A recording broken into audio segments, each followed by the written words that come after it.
Good morning, everyone. Thank you for joining us this morning. My name is Genevieve Judge, and I'm the Partnership Policing Communications Coordinator here at the Sarasota Police Department. This morning, next to me, I have Chief Bernadette DiPino, as well as members of our Criminal Investigations Division, Captain Corey Stanish. Next to her is Lieutenant Randy Boyd, and next to him is Sergeant Tom Shanafeld. Chief DiPino will address just the hard work that went into this case, and then Captain Stanish will talk about the details as far as what we're looking for at this point. So, Chief. Thank you. Good morning, everybody. Thanks so much for being here. We've had an initiative over the past several years to remind people to lock their cars, lock up their valuables. We call it Lock It Up Sarasota. And we're still trying to get that message out there because we have a significant number of people that still leave their cars unlocked, and we have a lot of vehicle burglaries.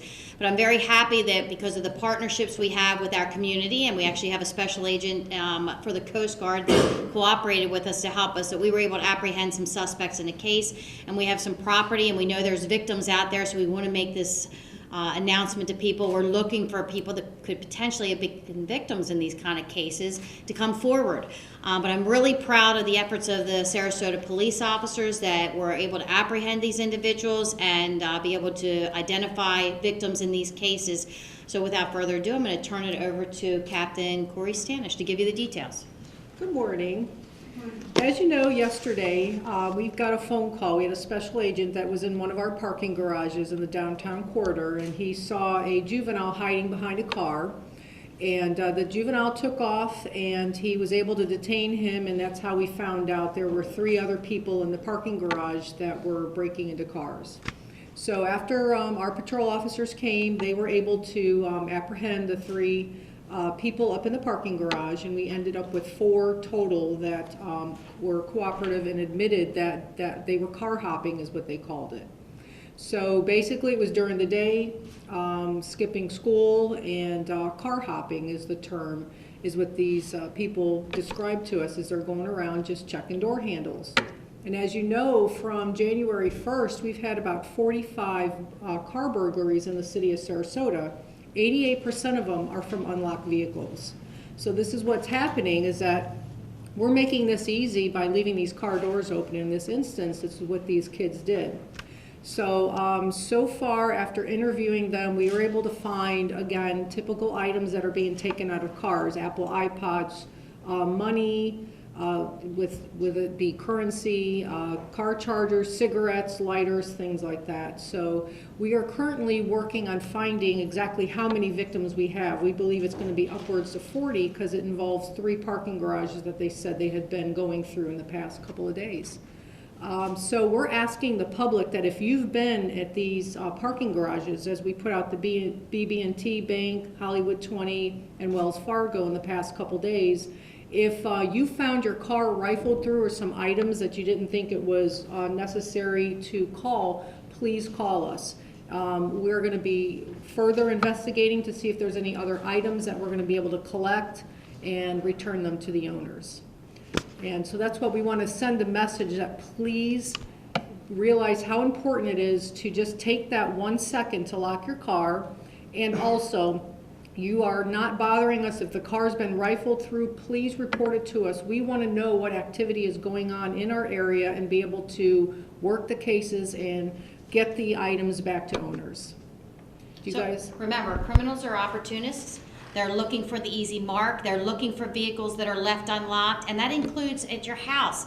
Please lock up your cars, lock up your homes. Don't make it easy for the criminals. If they end up stealing from you in your car, it's going to be because they have to smash your window. And they don't want to do that. And they may, but they don't want to do that because it'll draw attention to themselves. And again, criminals are opportunists. They're looking for the easy mark. Also, leave your valuables at home, locked up secure. Don't leave them sitting out on your front seat. At least lock them in your trunk out of sight. Because again, criminals are going to go by, they're going to look inside your vehicle, they're going to see money, credit cards. We've even had guns stolen out of cars, and that troubles us. That we're having weapons that are legally bought by owners but are left in cars and then stolen by criminals that either sell them, trade them, or use them in other crimes. So please lock it up, Sarasota, and we will open it up to any questions. You say he was a special agent with the Coast Guard? That's my understanding, yes, that he saw that and called the police. We were able to respond, and based on the observation of a citizen, and we commend that individual, because it's, again, the eyes and ears of the community that help us be able to apprehend these criminals. Did they have anything on them stolen when you guys caught them? Yes, we did have some items, Apple iPod, I recall, some chargers, a couple packets of cigarettes, some money, and cigarette lighters so far is what we've been able to recover. You mentioned handguns stolen. Was that just in the past few weeks, or is that just over the past few years? That's been over the past few years. As a matter of fact, in December, I think we had 12 weapons that were stolen out of vehicles. So we're very concerned about that. Make sure you lock up your car, secure your weapons, your iPads, your cell phones. And again, we're concerned about identity theft. People are leaving their driver's licenses, passports, and your cell phone has all of your personal information in it. So please leave those items either at home, lock them in your trunk, or keep them out of sight, because out of sight is out of mind. And again, I will reiterate this. Criminals are opportunists. They're looking for the easy mark. They're looking for the easy target. Even just a little bit of change in money that's in your center console or in the side pocket of your car. If people see that, you leave your car unlocked, they're going to steal that out of your car. What's going to happen to these kids? We have 1 adult and 3 juveniles, and basically we turn them over to the juvenile assessment center, and based on if they have a prior record, then they get processed through them. So I can't answer specifically what will happen with them because I don't know what is involved in their past record. Any idea a rough dollar amount of how much merchandise or items they stole from these at least 40 vehicles? We don't have a dollar amount yet because we're still also looking for victims who haven't reported that their car was rifled through. So this is going to be an ongoing investigation as we continue to follow up and gather how many victims that we still have out there that we don't know about. And are you guys now in possession of all the items that were taken from these cars? Yes. Any idea if these 4 were involved in previous car burglaries? Well, from what they told us, we know the past 2 days they definitely have been. Prior to that, I'm not sure, but I'm going to assume, but we only know what they told us, that the past 2 days, that's what they've been doing. And did these burglaries occur during the day or most at night? When did they occur? The past 2 days have been during the day. So it doesn't matter, day or night, lock your car doors. And being a victim of a vehicle burglary is quite traumatic. I actually was a victim when I was, a number of years ago, someone smashed a window of the car and stole my daughter's diaper bag and my camera, and I had photos in the camera. So I understand how traumatic that it can be. And even if it's just a few pennies or dollars in cigarettes out of a car, people feel violated, and that's why we're really encouraging people that have had their cars rifled through, they didn't even realize it and recognize that things were moved in their car, to call and report it to us so we can get them their property back and also be able to identify them as victims and help them. The term car hopping there is used. Do you think other teenagers in the area may be doing this? Do you think there's more than the ones that you arrested? I believe so, and I think that our numbers are showing that because we'll show a rash in an area or a parking garage or the bayfront, and then you'll see that they'll take that opportunity to go by and they'll be able to cover a large area in a short amount of time walking by pulling on handles. Why do you think people don't lock up their cars? I mean, we've done this story more than once with this department. I know I have. Why don't people take the time? I wish I knew, because if I knew, then I could somehow solve that problem and we wouldn't all be here. But, you know, it's a question that we constantly ask. I really wish I knew, because I think part of it is people feel safe, and they should, because Sarasota is a very safe community. And people feel safe. They don't feel like they need to lock up their car doors. And they're also maybe on vacation, or they're distracted by how beautiful the bayfront is or where they're parking, and they're thinking about going to the movies or a restaurant, so they just sometimes forget.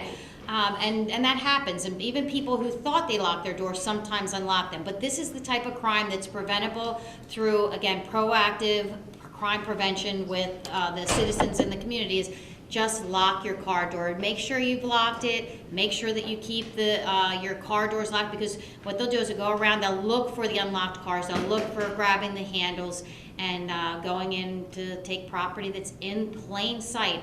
And it just amazes me, the number of people that leave their purses on the seat. And also be careful, when you even go to the beach, I hear people saying, hey, I'm getting ready to lock my purse in the trunk, of the car. Well, criminals that are in the area are gonna hear that, and they take that as an opportunity to be able to go in and steal your valuables. So again, we wanna empower citizens in the community. It's an easy, simple thing to do, is lock it up, Sarasota. Lock up your cars, put all your valuables out of sight. Anything stand out of the merchandise that was taken from these cars? Anything unique? Nope. And then obviously the money's a easy fix to go spend, but with iPhones, were they planning on keeping them? Were they planning on selling them? Well, you can sell them. They have ways that you can take them to a pawn shop, or you can trade them for drugs, or you could, I'll wait till he's out of the way. I'll try that, okay. Exactly. So, Okay, so some of the things they can do with a cell phone is they can trade them for drugs. They can utilize them for their own need. You go to a cell phone store and say, I need to upgrade my phone. They also have deposit boxes where you actually get money for your cell phone. So there's a lot of things that can be done with a cell phone that has value. Of course, they're not going to get the $500 or $600 or more that it could cost for your cell phone. But if they get $20, that's $20 more than they had before. And were these kids skateboards, or, I mean, did they? There's nothing in the report indicating they were on skateboards. Were there any surveillance videos in these garages? I'm not sure at this point. There are 3 private garages. Was there any released already? Pardon? Was there any security camera video released already? Nothing so far, and it's something that was ongoing that we're investigating to. Can we get that today? I will get back with you. Did Let they you give know a if I can get reason that. why they were doing this? Was it just for kicks, for fun? They didn't get, when he was explaining about car hopping, I believe it's just an easy opportunity for them to get some cash. And what they were planning to do with it, I'm not sure. Typically, when we have done some investigations, we found that they've bought drugs with them, sold them, traded them with friends in order to get some quick cash. It's usually for money or drugs. How old are they, the teens? Are they school age? Couple of, 3 of them were 14 and 1 was 18. And then the next question is, are they doing this during school hours? Yes, and they admitted skipping school. So, and were they kids that often skip schools, or where was the truancy back, back We don't in have the that day? information so far. All right, well, thank you all so much for being here, and if anybody needs any other information, we've given out crime prevention tips for all of you. We hope you'll share that with the viewers. Genevieve gave you a whole list, and thanks so much for being here. We'll be here if you have any other questions.